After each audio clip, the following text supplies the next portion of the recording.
saan inimbitahan natin makapagsalita ang mga miyembro ng Central Visayas Regional Wages and Productivity Board. At nung nakalipas naman na Lunes, napakinggan natin si Representative Ellie San Fernando mula naman sa Kamanggagawa Party List at napakinggan at napag-usapan na rin natin kung paano ba matutugunan yung mga issue na kinakaharap ng ating mga kamanggagawa party. Yes, so after nung naging flag raising ceremony natin na yan, talagang tuloy-tuloy ang trabaho. Nag-meeting agad with si Secretary Tol, pati si Representative San Fernando, kasama yung ating mga bureau directors and agency heads para talagang maupuan kung paano ba natin bibigyan ng tugon yung mga issues ng ating manggagawa. At syempre, nung first flag raising naman natin, yung ating naging bisita dyan, ay yung si ating Public Services Labor Independent Confederation President ni Dr. Agnes Heron. Ayan. Sabi naman siya ng mga empleyado sa publikong sector. So every Monday po na po natin yung gagawin, no, mga tagapakinig natin. Abangan po natin kung sino yung mga susunod pa natin na magiging guest. Oo, guest.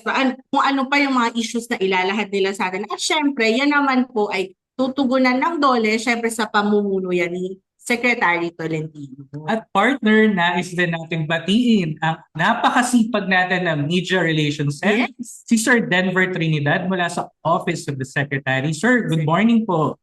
At syempre, good morning din sa mga nakatutok sa atin via the Armed Forces Radio Channel, DWWD 1134 kHz. Mapapanood nyo rin kami sa aming Facebook pages, Department of Labor and Employment at AFP Radio, DWWD official FB pages. I-like, mag-comment at huwag kalimutang i-share ang ating episode para mas marami pang mga kasama sa paggawa at namumuhunan ng maabot ng ating programa. Tuloy-tuloy po ang ating pagbibigay ng importanteng balita, pati na rin ang impormasyon tungkol sa paggawa at empleyo sa ating bansa. At wala tayo last week partner, no? So, pero nais lang natin balikan na meron tayong isinagawa kamakailan na isang malawakang DOLE Trabaho Agad Job Fairs. Ayan. Inisyatiba rin yan mula sa ating kalihim Francis Tolentino at bilang pakikibahagi yan sa pagdiriwang ng Araw ng Kalayaan noong June 12. At alam mo ba partner kung ilan yung, di ba, inaabangan natin dyan, yung hired on the spot, ilan kaya yung nakita natin, no, na higit 4,400 yung ating job seekers na hired on the spot nationwide, di ba? Di ba? Congratulations sa ating mga 4,000 HOTS. At syempre, nabanggit mo nga partner, tuloy-tuloy yung paghahatid natin ng mga makabuluhang programa at serbisyo para bigyan ng dekalidad na trabaho at hanap buhay ang ating mga kababayan. Kasama na nga dyan, partner, yung pagbibigay natin ng kasanayan sa ating mga manggagawang nangangailangan, lalo na, syempre, yung mga naapektuhan ng kasalukuyang sigalot sa Middle East, partner. Yes, at speaking of kasanayan, syempre, ang skills yan, no, skills development, yan, pagpapaunlad ng kasanayan, syempre, yung nangunguna dyan, yung ating attached agency na TESDA, ayan, sa pangunguna naman yan ni Director General Secretary Kiko Benitez. At para malaman natin kung ano-ano ba yung mga nakalatag na TESDA programs and services para naman sa mga displaced workers na naapektuhan ng Middle East conflict. Ayan, makakasama po natin maya-maya lamang si TESDA Public Information Office Executive Director Flora Meljoy Songsong. Pero bago po yan, pakinggan muna natin ang mga magagandang balita na tapok natin ngayong umaga. Good news muna tayo. Unang good news, DOLE, binigyang access ang mga manggagawa sa health services ng pamahalaan. Pakinggan natin ang good news mula kay Gassel May Tisbet. Healthcare access inilalapit sa mga manggagawa. Pinalawak pa ng DOLE ang yakap sa mga aktibidad ng tupad sa Regions 1 at 3 ngayong buwan ng Mayo. Bahagi pa rin ito ng layunin ng pamahalaan na mas mapalapit ang serbisyong pangkalusugan sa mga manggagawa at komunidad. Mahigit 1,000 benepisyaryo mula sa Bulacan at Nueva Ecija ang nabigyan ng impormasyon ukol sa access sa healthcare services, social protection programs at iba pang tulong ng pamahalaan sa iisang venue. Kabilang sa mga serbisyo ang libreng konsultasyon, pagsusuring medikal, accident insurance at pagpaparehistro sa PhilHealth at iba pang ahensya. Layunin ng programa na mas mapadali ang pagkuha ng serbisyong pangkalusugan, lalo na para sa mga vulnerable workers at kanilang pamilya. Good news naman mula sa Cordillera. Alamin natin ang detalye, hatid ni Denzel Sandigan.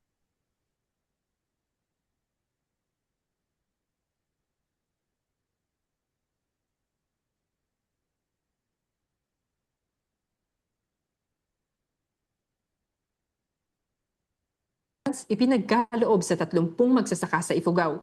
Nakatanggap ng mahigit 700,000 pisong tulong pangkabuhayan ang 30 magsasaka sa bayan ng Tinok sa Ifugao sa ilalim ng Integrated Livelihood Program o DILP ng Dole Ifugao. Layunin ng tulong na mapalakas ang kanilang kabuhayan sa pamamagitan ng pagbibigay ng mga kagamitang pansaka tulad ng soil tiller at net mesh na magpapahusay sa produksyon at magpapagaan sa kanilang trabaho sa bukid. Sa pamamagitan ng proyekto, inaasahang tataas ang ani at kita ng mga benepisyaryo habang isinusulong ang mas sustenableng pagsasaka sa komunidad. Natanggap ng mga magsasaka ang tulong nitong Mayo 15 sa Ifugao Field Office Building. Tupad tuloy pasada, umarangkada sa Pampanga. Balitang hatid muli ni Denzel Sandigan.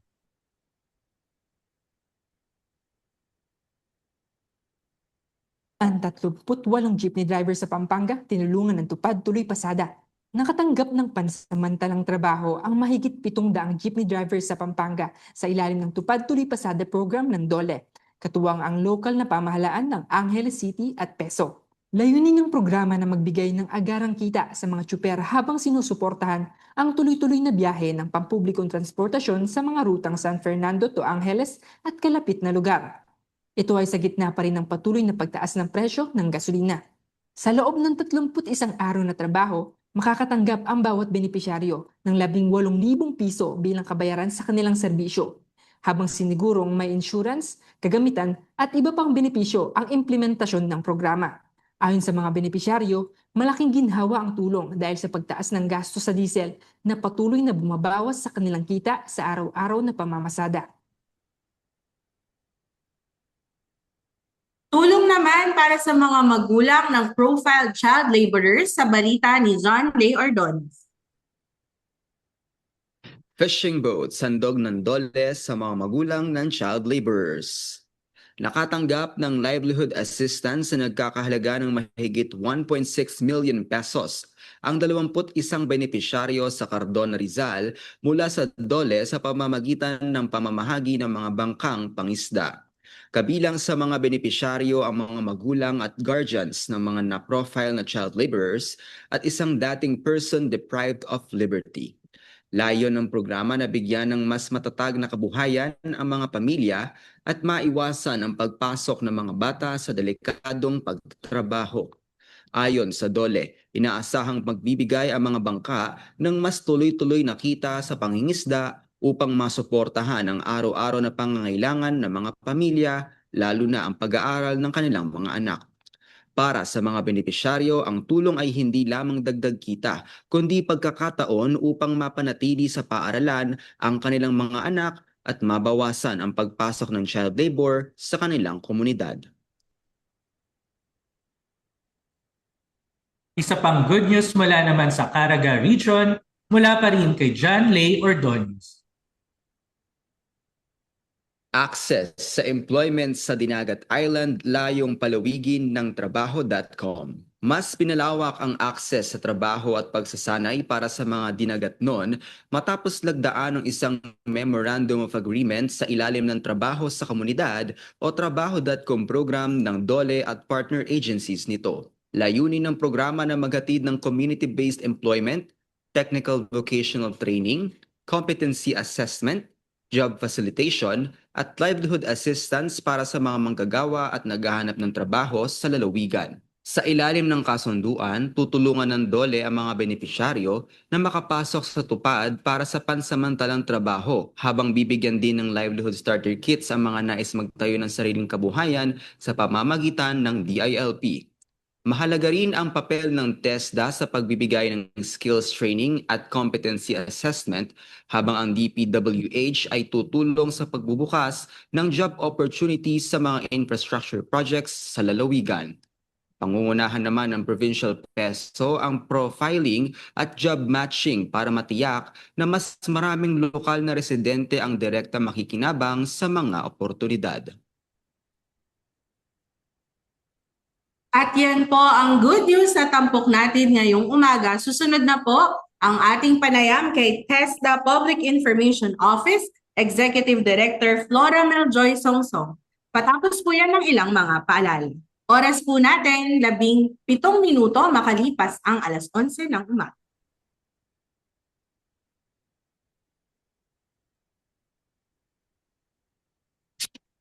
Ito ang DWD 1134 kHz AM. Balita, impormasyon at musika. Ito ang DWD AFP Radio. Boses ng Kawal Pilipino. Kayo ay nakatutok sa DWD AFP Radio. Kami po ay kasapi ng KBP, kapisanan ng mga broadcaster ng Pilipinas. Mga katropa, alam mo ba na ang DWD 1134 kHz AFP Radio ay ang opisyal na radio station ng Sandatahang Lakas ng Pilipinas na binubuo ng Army, Navy at Air Force na siyang maghahatid sa inyo ng mga balita mula sa ating Armed Forces at iba pang impormasyon. Mga katropa, hanapin at ilike kami sa Facebook, Twitter at YouTube. DWD AFP Radio, ang boses ng Kawal Pilipino.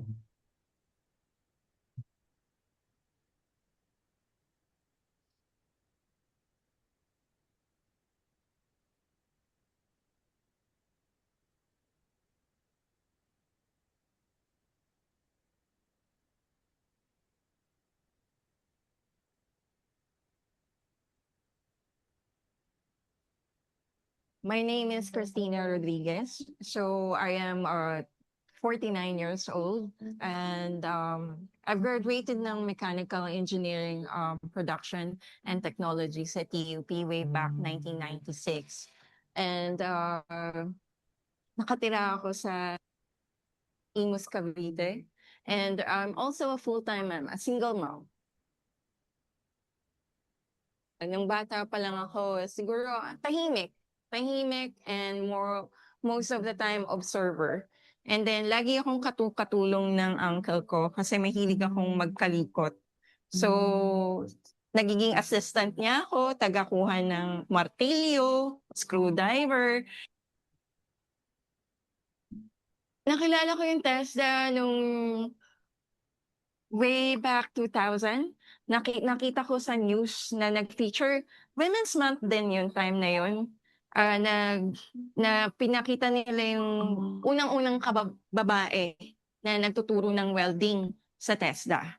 So, na-curious ako. Sabi ko, gusto ko maging ganun.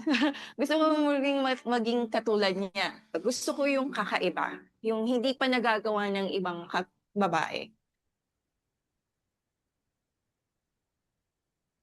Kasi unang-una ang welding, hindi siya madaling trading skills. Ang kalaban mo kasi yan sarili mo pagka nandun ka na. So, paano mo mapapaganda lahat ng output mo? So, parang sa akin, yun yung malaking bagay na na-input sa akin habang nagte-training ako dito sa TESDA. Kaya pagdating naman dun sa implementation na nagtrabaho na ako, hindi ko siya talagang na-feel na nagkaroon ako ng doubt sa sarili ko. Hindi ako na-intimidate sa mga kasamahan ko, lalo na puro lalaki sila. Kasi nakaya kong gawin kung ano rin yung ginagawa nila. Yung malaking bagay yung naitulong ng pagkakuha ko ng TESDA. Unang-una, TESDA is kilala na talaga siya na dito hino-hone yung mga gustong matuto or mag-upgrade ng skills nila. And then since kilala ng TESDA, no, pagka napunta ka sa mga company, hindi na siya kina-questions. Kasi alam nila na ikaw ay naturuan ng tama at ayos. Nag-OJT ko sa welding dun sa EPSA sa Jimao. Doon nag-start yun. Hanggang sa tuloy-tuloy na siya na sabi ko, gusto ko pa ng iba na makaranas ng ibang job opportunities. Nagda-demo ako ng welding, mga machines. Dahil sa masyado rin akong curious sa lahat ng bagay, which is nakita naman ng company yun. Kaya ang ginawa naman nila is in-upgrade nila ako, pinromote nila ako as a welding trainer dun sa company. So, dun sa company naman na yun, nung naging welding trainer ako, marami kaming tinetrain na meron na rin basic skills, pero in contribution din sa community, nagtitrain din kami ng mga out-of-school youth. Nag-train naman ako as a welding inspector. So, from there, naging welding inspector, pinadala nila ako sa ibang bansa, na doon kung saan yung ginagawa naming mga modules, dinadala doon kasi kailangan din nila ng mga tao na galing, yung mga gumawa na dito sa Pilipinas. So, pinadala nila ako sa ibang bansa sa Caledonia. More on focus ako ngayon sa pagtuturo ngayon sa mga trainers, which is a good privilege for me, and I am honored na na-invite ako dito sa TESDA para sa mga trainer ang tinuturuan natin. Masaya akong na-impart ko kung ano yung natutunan ko along the years regarding dun sa welding. Nabigyan ko sila ng insights and inputs. Lalo nilang mas naintindihan ngayon kung ano talaga yung mga standards na kailangang i-implement. So, gusto ko silang matulungan or maturuan, and then para magkaroon sila ng information, na regarding dun sa welding industry based on my experience. What happened here nung way back 2007, yung partner ko is nagkaroon ng sakit, multiple myeloma, which is parang wala kaming signal man lang or symptoms na nakita. So, mabilis yung mga pangyayari. At that time, kaka-graduate ko lang din sa TESDA. Bago pa lang ako din sa larangan ng industry ng welding. And then, yun nga, nung nawala siya, so yung welding yung nakatulong sa akin para maiahon ko yung daily na pangangailangan namin ng mga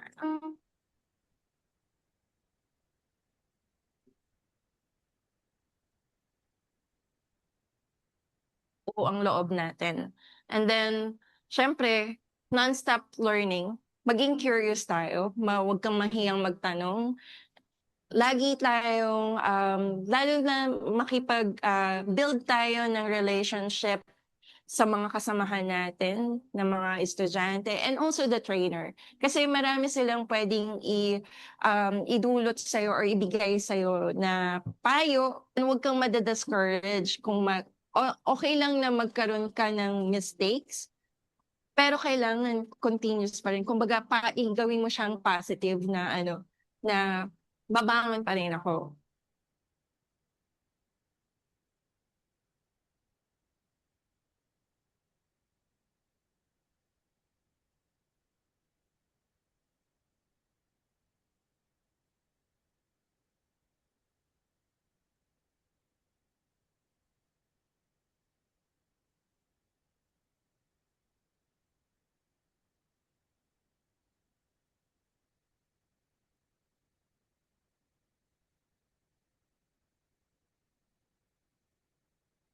Nagbabalik po ang DOLE sa AFP Radio. Sa pangunguna ng ating kalihim, Secretary Francis N. Tolentino, katuwang ang TESDA sa pamumuno naman ni Director General Secretary Kiko Benitez, patuloy po ang ating pagkakaloob ng mga skills development opportunities. Ito ay para sa mga kamanggagawa nating naghahangad na mapalago o mapataas ang kanilang kakayahan tungo sa mas magagandang trabaho at mas malalaking oportunidad. At para magbigay ng detalye patungkol sa mga skills development programs at opportunities na hatid natin, partikular na sa mga manggagawang naapektuhan ng Middle East conflict, makakasama natin ngayong araw si TESDA Public Information Office Executive Director Flora Maljoy Songsong. Director, magandang umaga po. Magandang umaga po sa inyong lahat. Magandang umaga, Miss Carla at Sir Tim. Magandang araw po sa inyo. Welcome po ma'am sa Dole sa AFP Radio. Ayan, tuloy na po tayo sa ating topic for the day ma'am, yung pong mga iba't ibang programa po ng Dole para po sa ating mga manggagawa na naapektuhan po nung Middle East conflict. Kaugnay po dyan ma'am, paano po ba tumutugon ang TESDA para matulungan po yung mga displaced workers o nawalan po ng trabaho, ma'am? Opo. Una po sa lahat, gusto ko lang ipagbigay alam sa ating mga kababayan na ang mga overseas Filipino workers o yung mga OFWs natin ay kasama po doon sa itinuturing na special client ng TESDA. So sa simula pa lang po ay meron na talagang pakikipag-ugnayan ang TESDA sa mga kaukulang ahensya ng pamahalaan para matiyak na yung kanilang kapakanan at kahandaan ay maibigay natin sa kanila bago pa man sila ma-deploy sa iba't ibang bansa. At doon naman po sa ating mga katanungan ninyo patungkol sa mga na-displace or kinailangang bumalik sa bansa dahil sa mga pangyayari sa gitnang silangan ay naging handa naman po ang TESDA dyan sa pakikipagtulungan po natin sa DMW, sa Department of Migrant Workers at ganoon din po sa ating mga kasamahan sa OWA o Overseas Workers Welfare Administration na maihanda sila at mabigyan sila ng maraming option para panibagong bangon muli at pagsimula kung kailangan sa atin pong bansa dahil nga doon sa kalagayan sa Middle East na kailangan nilang iwanan para matiyak yung kaligtasan nila. So meron po tayong mga programa, meron tayong mga trainings at meron din mga scholarship para po doon sa mga kababayan natin na naapektuhan ng kaguluhan sa Middle East at gustong magsimula ng kanilang career or mag-shift ng career kung kailangan or magpasimula ng kanilang negosyo kung meron naman silang kaalaman or kasanayan na nauukol doon sa pagsisimula ng negosyong yon. Sundan ko na lang partner tsaka Director Flor yung nabanggit yung mga programa para sa mga naapektuhan ng ongoing Middle East conflict. Ano-ano po bang mga libreng training o upskilling programs ang kasalukuyan pong inaalok ngayon ng TESDA para po dun sa mga apektado nating OFWs, ED? Opo. Mayroon po tayong iba't ibang mga training or mga qualifications na pwede nilang mapuntahan at maging paghahanda nila kung gusto nilang yun ang larangan na tunguhin after ng kanilang pagbalik sa ating bansa. So meron po tayo may kinalaman sa healthcare, caregiving, meron tayo sa construction, hospitality, meron din po yung sa welding at iba pang mga construction trades na tinatawag, automotive. Yan po ay ilan lang sa mga training na available. Ganun din po yung may kinalaman sa ICT or Information and Communications Technology na magandang skill na ma-acquire dahil ito ay nagka-cut across sa iba't ibang mga sektor pa ng paggawa o ng industriya. So pag meron kang ICT skill set, mas meron kang edge sa paglipat ng trabaho or pagsisimula ng panibagong career. Parang pag ED, pag yung IT, related kasi sa IT, hindi lang siya pang-abroad kahit dito. Merong mga trabaho, merong mga oportunidad para sa ating mga OFWs na gustong mag-avail niyan. ED, pag po gusto nilang makapag-enroll, pag po ang isang manggagawa gusto nilang maka-avail po nitong mga skills training, ano po ba yung steps? Ano po ba yung kanilang dapat gawin, ED? Opo. Ang kagandahan din po sa TESDA kasi nakakalat siya sa buong Pilipinas. So kahit nasan po kayo, kung nasa Metro Manila man or nasa probinsya, hanggang sa dulo ng Pilipinas. Meron po tayong mga opisina. Meron tayong mga provincial offices or district offices. Meron din tayong mga accredited na mga training centers. Merong regional offices na pwede po ninyong puntahan at sila naman po ay aware at alam nila kung ano yung mga programang ito na especially ay ibinuo para matulungan yung ating mga kababayang OFWs na naapektuhan ng mga kaguluhan sa Middle East. So, punta lang po sila doon at igagabayan sila kung ano yung mga kailangan nilang i-present, ano po ba yung kanilang pwedeng pamilian, kasi depende rin yan kung ano yung gusto nung isang individual, di ba? Para matiyak natin na talagang kukumpletohin niya yung training at meron siyang nakikita na magandang hinaharap kung siya ay makakatapos ng ganong training. So, aalamin, tutulungan sila kung paano po makakapag undergo ng training, whether yan ay via online, kasi meron din po tayo mahigit 200 na mga trainings na isinasagawa via online. Ang tawag po natin doon ay TESDA Online Programs or TOP. Meron na po tayong 211 na mga programs or qualifications na pwede nilang mapuntahan yung ating pong e-TESDA at sa pamamagitan po ng teknolohiya ay sumailalim sila sa ganitong mga trainings na yung iba po dito ay leading din or pwede ring magkaroon ng training na magbibigay daan sa National Certificate. Yung po kasing National Certificate or NC, yun yung dokumento na ipinapakita ng mga nagtataglay nito para ma-consider din sila ng mga lalapitan nila na trabaho o a-applyan nila na trabaho. Ayun. So maganda po na-highlight ninyo po, Edie, no? Partner, na-highlight ni Edie na hindi lang face-to-face o on-site. Yes. Yung mga skills training ng TESDA, meron ding TESDA online program. So, sa ano to, no? Tama po, Edie, pwede po itong ma-access sa website ng TESDA kung nais po nilang mag-avail. Tama po ba, Edie? Yes po, ito po ay gamit ang isang books o plataforma na libre. Magla-login lang po sila, magsa-sign up sila at magkakaroon sila ng account nila para yun ang kanilang babalik-balikan hanggang sa matapos nila yung kanilang gustong kunin na training. At yes po, at ito po ay nagbibigay daan din, access din sa kanila para doon sa iba pang mga impormasyon na may kinalaman sa serbisyo at mga programa ng TESDA. Katulad halimbawa, meron din po kasing ngayon ay nailunsad na ng ating ahensya, kasama po ang Pangulo ng ilunsad dito, yung tinatawag na TESDA Skills Passport.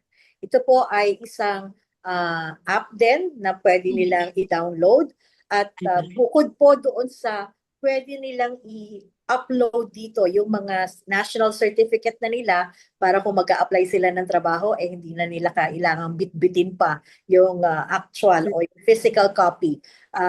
Opo, pwede na nilang ipadala rin yon sa kanilang mga prospective na employers kung mag-a-apply sila kasi nandun na siya sa Skills Passport. Meron din po doong feature na nagbibigay ng impormasyon kung saan ang pinakamalapit na training center, assessment center sa inyong lugar para po kung gusto nyo magpa-assess at makakuha ng national certificate or mag-undergo ng iba pang training, pwede nyo rin pong i-access yon, yung feature na yon. Bukod po doon, meron din tayong access sa atin pong TESDA Skills Passport. Patungkol naman sa mga available na scholarship opportunities para po doon sa mga mag-a-avail nito. At meron din feature doon si Professor K na nagbibigay ng impormasyon, gina-guide ka kung ano ba yung pwede mo pang i-consider na kunin na training na kaugnay ng iyong nakuha ng training or pag-upskill sa iyong alam na or pwede rin namang para sa panibagong klase ng skill set na pwede mong simulan. Bakit parang gusto ko na mag-download niyang TESDA Skills Passport? Ako nga din, parang gusto ko mag-apply ng training. Actually, no, sa atin ni Edie, napakadali ng lahat.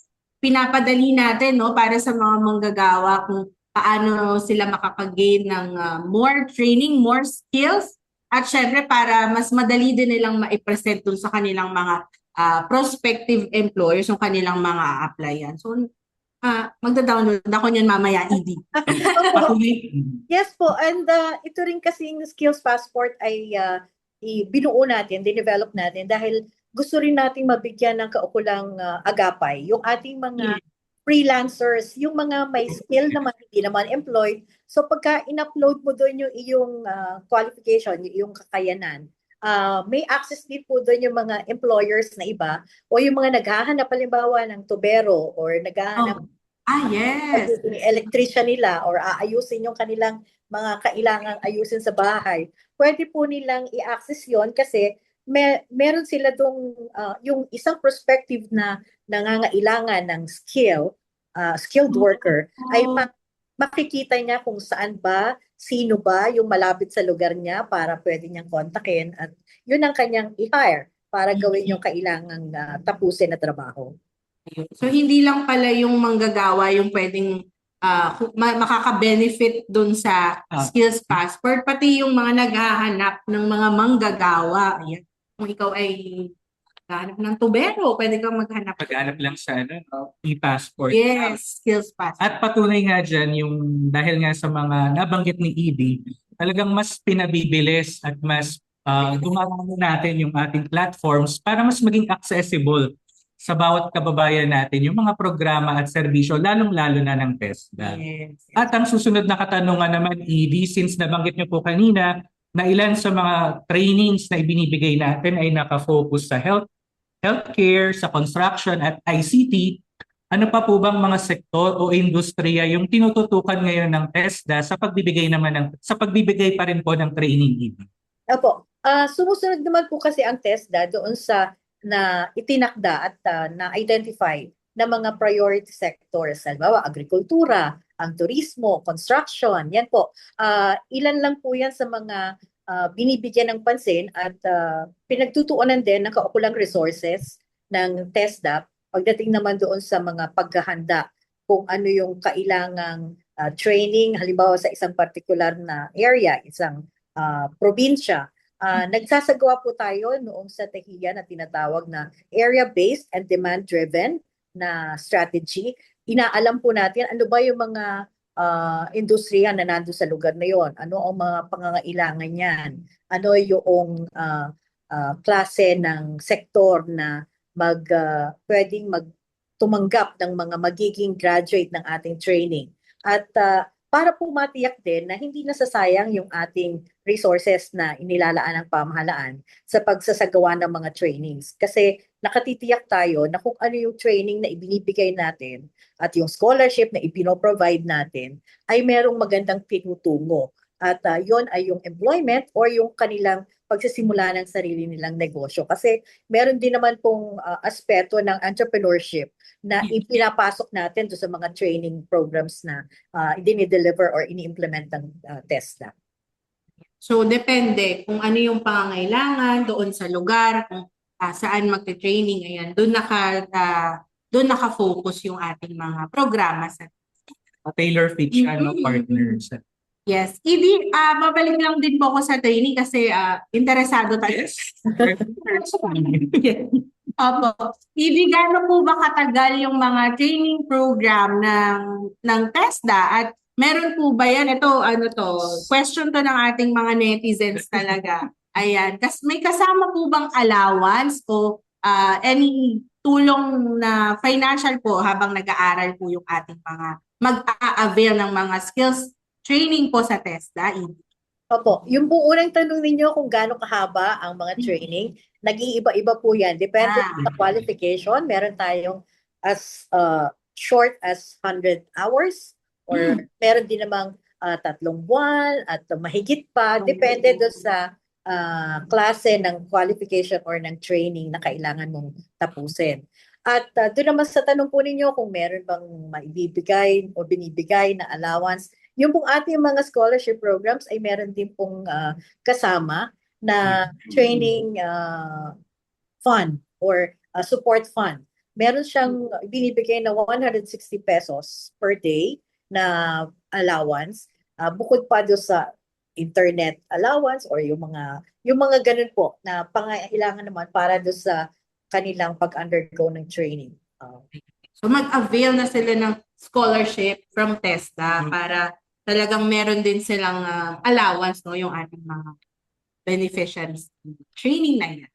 Follow-up question lang ng ED at partner. Regarding dito sa training program po ng TESDA, sino po ba yung maaaring lumahok sa mga training na inaalok ng TESDA? Pwede po ba yung mga nasa private, nasa government, o kahit po mga interns pa lang? Pwede po ba silang mag-avail ng skills training mula sa TESDA, ED? Opo, sa atin po pakikipagtulungan din kasi nga ang gusto rin ng ating Pangulo ay mabigyan ng kahandaan talaga yung lahat ng ating mga kababayan, ano, at yung opportunity para sa pag-aaral at paghahanda para makapagtrabaho later on. Kaya ang TESDA rin po ay nakikipag-ugnayan sa DepEd para yung mga nasa grades 10, 11, and grades 12 ay meron na pong ipinapasok lalo na sa bagong curriculum na ini-implement at ginagamit ng TESDA, yung Tech Pro. Meron na pong mga training doon, technical vocational training, na pagka natapos nila yon, magkakaroon din sila ng assessment, at kung maipasa nila yung assessment, bukod dun sa kanilang inaasam na diploma pagkatapos ng kanilang pag-aaral sa high school, meron din po silang national certificate na matatanggap at pwede na nilang gamitin yon sa kanilang pag-a-apply ng trabaho. Kung halimbawa, after ng kanilang grade 12 ay hindi pa kaya talagang mag-proceed sa kolehiyo o sa higher education, pwede naman pong magtrabaho muna gamit yung NC na kanilang nakuha sa pag-undergo nila ng mga subjects or qualifications na meron doon sa kanilang grades 11 and 12. Ayan, no, napakagandang programa yan, no, sa pakikipagtulungan natin, ED, with DepEd. So talagang hinahanda yung ating mga kabataan, yung ating mga youth, kumbaga yung smoother Transition. school to employment na transition, yan yung gusto rin hinahangad din natin o tinatrabaho din natin yan dito sa bowling. Ayan. Opo, may ko rin lang po, kung ang mga high school ay pwede nang mag-training, wala naman po kasing age limit ang mga training na ipinoprovide ng TESDA. So hanggang kaya, hanggang gusto, pwede. Dahil meron naman pong iba't ibang mga trainings na maaring mas bagay sa inyong edad at sa inyong kapasidad bilang isang individual. So tama, ED, kahit po senior citizen na, Yes. Pwede po. Ayun. Pwede po. Ayun. So very inclusive partner, yung mga programa at lalo na yung skills training na TESDA. Kasi hindi lang towards employment yung tinitingnan natin. Nabanggit ni ED kanina, pwedeng entrepreneurship. So pwede kang mag-start ng business kapag meron ka na nung particular skills na related sa business. So go na tayo dyan. Download na ako ng app. Yes, mag-download na tayo ng app mamaya. Ayan, ED, related lang din po dun sa mga apektado po ng Middle East crisis, yung mga displaced workers po natin na nais pong mag-shift ng career. Ayan, halimbawa galing po sila sa transport or sa iba pong industriya. Paano po sila makakapag-shift into another siguro track, ganyan? Paano po ba sila matutulungan ng TESDA pagdating dyan po, ED? Opo. Bukod po doon sa ating feature sa Skills Passport, si Professor K, na nagbibigay ng guidance or career guidance kung paano ang gagawin, pwede nga rin po silang pumunta sa malapit na TESDA office sa kanila or mga accredited na Pwedeng mag-consult. Yes, pwede po mag-consult at sila naman po ay handa at willing na tumulong, magbigay gabay kasi as much as possible, syempre po, ang gusto natin, kung hindi man yung dating trabaho nila, somehow related. Yes. Yung value chain po ay masusundan natin para hindi sayang yung kanya naging experience na sa pagtatrabaho. Pero kung talagang gusto nilang mag-career shift, pwede rin naman po yan kasi naniniwala din ng TESDA at isinusulong niya yung lifelong learning. So habang buhay, pwedeng po ng panibago at maghanap ng iba pang ikabubuhay, no? Depende sa kung ano ang nais niyang tunguhin na career path. So punta lang sa ating mga TESDA centers para makapag-consult sa ating mga TESDA professionals. Yan. Mabigyan sila ng guidance patungkol dyan. ED, meron po bang pakikipagtulungan ang TESDA naman sa mga private companies and industries para po ma-ensure na tugma po yung training sa actual po na demand mula po sa mga industriya natin? ED. Opo. Bukod po dun sa patuloy na sinasagawang pakikipag-ugnayan ng TESDA sa mga eksperto, yung mga subject matter experts natin. Kasi po, sa pag-develop ng mga training regulations, competency standards, mga micro-credentials, talagang kinukonsulta natin yung mga nandun mismo sa larangang yon para alam nila ano ba talaga yung ina-anticipate natin na magiging pangangailangan ng industriya sa in 5 years time, let's say, or 10 years time, at para magabayan tayo kung ano talaga yung dapat na maging pagsasanay or training para matiyak din yung employability ng ating mga graduates. So that's one, yung ating patuloy na pakikipag-ugnayan sa mga experts, sa mga iba't ibang sektor para matiyak yung pagiging tugma ng ating training regulations and standards na ginagamit sa pagsasagawa ng training. At bukod po doon, ang TESDA rin po kasi ay merong kaparaanan ng pag-deliver ng program na 3 klase. Una, yung bali 4 pala. Una ay yung mas pamilyar tayo, yung institution-based, yung sa mga training centers ginagawa, yung training. Meron din po tayong community-based. Yun naman ay yung mga training na isinasagawa sa pakikipagtulungan sa mga local government units. So, dinadala yung training doon sa komunidad para hindi na sila babiyahe pa. At yung isa naman ay yung enterprise-based. Ito po ay yung training na doon mismo sa enterprise o sa kumpanya mismo isinasagawa ang training na mas epektibo sa amin pong mga pag-aaral at pagsasaliksik na rin na ginawa, mas gusto ng mga employers yon kasi nga bukod sa, of course, yung ibinibigay din na tax benefits sa mga nagpa-participate sa ganitong programa. Yun po ay sa ilalim ng Republic Act 12063 o na nilagdaan din ng Pangulo, yung Enterprise-Based Education and Training Harmonization Act. So, yun po ay paraan din para kung ano talaga yung pangangailangan sa operasyon ng kumpanya at maging yung kultura ng kumpanya, ng enterprise, kung saan siya mag-undergo ng training. Natututunan po yan noong ating mga learners. So, mas nagiging employable sila at sa maraming pagkakataon nga po, bago pa matapos yung training, hinahire na yung mga trainees na maganda po. So, yan po. Patuloy din po yung ating pagkikayat sa mga nasa sektor sa mga industriya, sa enterprises, para sila ay mag-participate din.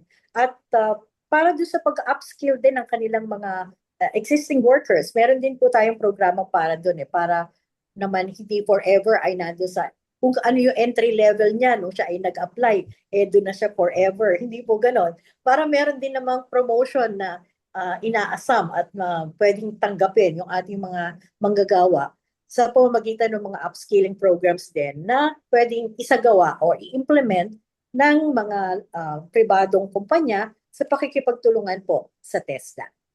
Ayun. So marami pala talagang pathways na ibinibigay yung TESDA para sa ating mga manggagawa na nais mag-improve ng kanilang skills.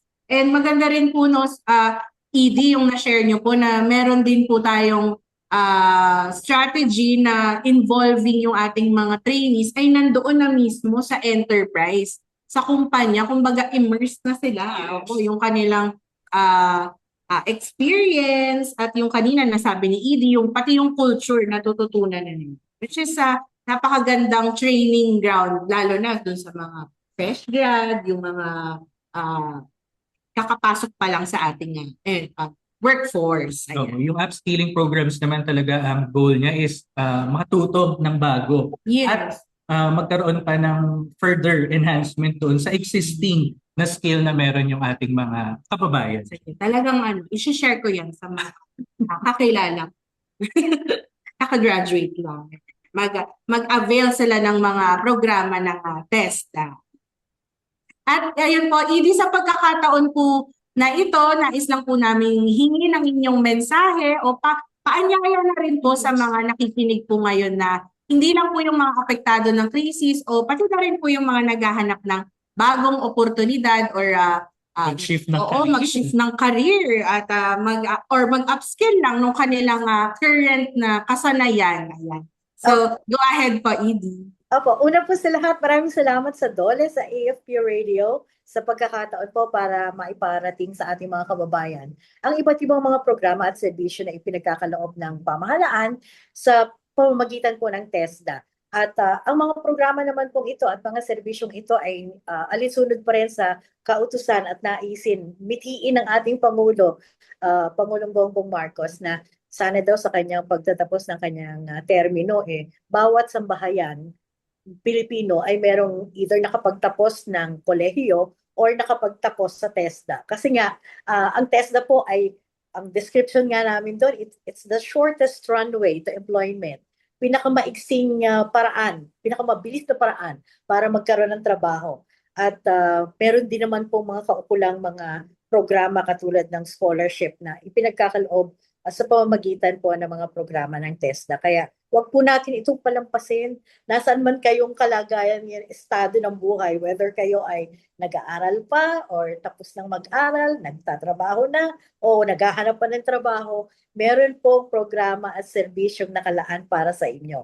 Makipagbigay alam lang po at makipag-ugnayan sa pinakamalapit na TESDA office sa inyong lugar, or pwede kayong mag-log on sa aming pong website www.tesda.gov.ph para po sa iba pang mga detalye ng mga programa at mga serbisyo na maaari po ninyong i-avail. Maraming salamat po. Ayan. Maraming salamat po, Edie, sa inyong panahon. At syempre maraming salamat din po kay Sec Kiko Benitez para po sa pagkakataon na makasama po ang TESDA ngayong araw. Again, thank you so much po, Edie, at stay safe. Salamat po. At narinig po ninyo si TESDA Public Information Office Executive Director Floramel Joy Songsong. Maaari po makita ang mga programa at serbisyo ng TESDA sa pamamagitan ng pagbisita sa kanilang website tesda.gov.ph at pagbisita na rin sa kanilang Facebook page, hanapin lamang ang TESDA. At para po sa iba pang labor-related na tanong or kung may nais pa kayong malaman or ireklamo, bukas pa rin po ang ating DOLE hotline 1349. Idalhin nyo lang po yan sa inyong mga telefon. Maaari din po kayong mag-send ng email. Ayan, hotline 1349 at dole.gov.ph o kaya naman ay mag-direct message sa aming Facebook page para sa inyong labor and employment concerns. Hanapin nyo lang po ang official and verified Facebook page ng Department of Labor and Employment. I-like nyo na rin mga kamanggagawa ang ating FB page, Department of Labor and Employment. Mag-follow na din sa aming TikTok, Instagram, X at YouTube accounts para lagi kayong updated sa mga balita at programang hatid ng DOLE para sa inyo. I-type lang ang @dolegov_ph at syempre kung kayo ay may Viber or kung wala pa, mag-download ng Viber app dahil kami ay matatagpuan rin sa Viber Community Channel, #Serbisyong Dole. At may isa pa silang download partner, TESDA Skills Passport app. Ayan, i-download nyo na yan para ma-access ang iba't ibang mga programa at serbisyo na hatid ng TESDA. At isa na naman pong episode ng ating napagsamahan mga kamanggagawa. Sa susunod na episode, abangan ko anong programa ng DOLE ang ating pag-uusapan dito sa ating programa. Sa ngalan ng aming mga kagalang-galang na opisyales mula kay Secretary Francis M. Tolentino, kasama ang DOLE Information and Publications Service at syempre sa TESDA at sa tulong ng ating mga katropa sa Armed Forces of the Philippines Radio, ako pong muli si Team Laderas. Ako naman po si Carla Malabanan. Tutok lang po ulit sa susunod na episode ng ating programa para sa iba pang mga serbisyong hatid ng DOLE sa bawat manggagawang Pilipino. Dito lamang yan sa DOLE sa AFP Radio. Oras po natin, 11:56 AM. Programa maaasahan, balita at impormasyong makabuluhan.